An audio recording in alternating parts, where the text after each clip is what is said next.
બાળકો આપણું ધોરણ એકમાં આપણું હિન્દી તો હિન્દીમાં આપણે આપણી ચોપડીમાં પેજ નંબર 43 પર આવ્યા છે તો પેજ નંબર 43 પર જો આપણને ચિત્ર બતાવ્યું છે ફળ એક છાબડીની અંદર ફળ મૂકેલા છે તો બાજુમાં લખ્યું છે ફસે ફળ એટલે કે ફળોનું ચિત્ર બતાવ્યું છે તો આપણે હિન્દીમાં બોલવું હોય તો ફસે ફળ કહેવાય અને ગુજરાતીમાં ફળનો ફળ કહેવાય.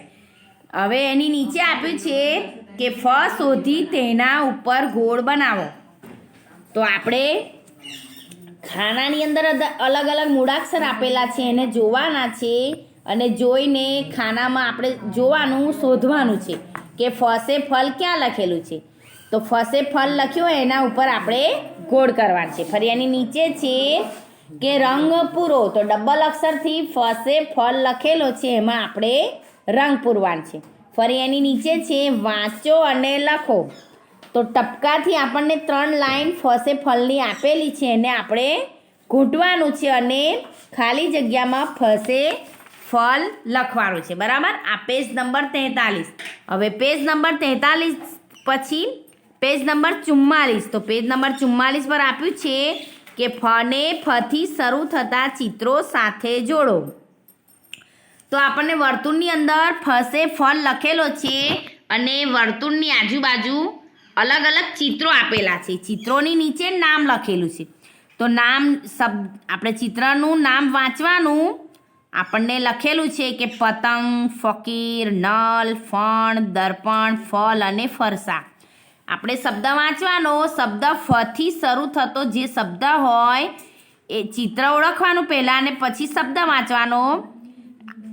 ફસે ફકીર, પછી ફસે ફણ, ફસે ફલ, ફસે ફરસા. આ પ્રમાણે જોડકા જોડવાના છે. ફરી એની બાજુમાં છે કે ફની નીચે લીટી કરો.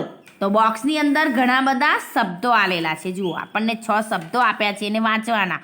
ફકીર, જીરાફ, ફસાદ, ફરસા, શરીફ અને ફર.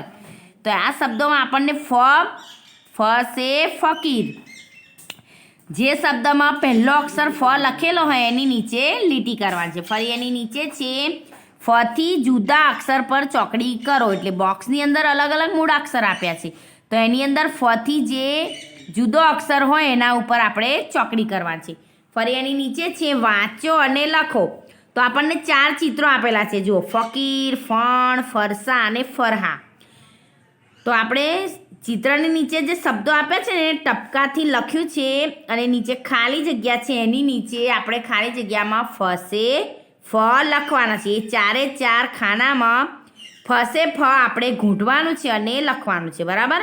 હવે એની નીચે છે કે શબ્દમાંથી ફ શોધી તેના ઉપર ગોળ બનાવો.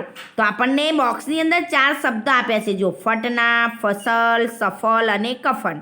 તો આ શબ્દની અંદર ફ શોધવાનો છે ને એની ઉપર આપણે ગોળ કરવાનું છે. હવે પેજ નંબર આપણું 43.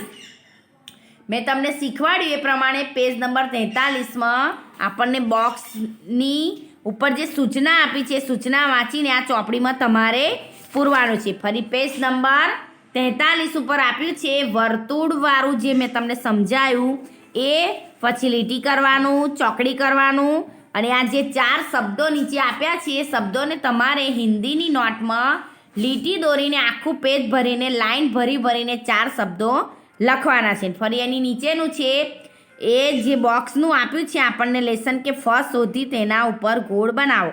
આ ચોપડીમાં આપણે પૂરવાનું છે. ચોપડીમાં પૂર્યા પછી પેજ નંબર 43 અને પેજ નંબર 44 આ બંને પેજનું લેસન ચોપડીમાંથી જોઈને આપણે નોટમાં લખવાનું છે. એ આજનું આપણું લેસન છે બેટા. ફરી બીજું શીખીશું. ચલો અસ્સલામ વાલેકુમ.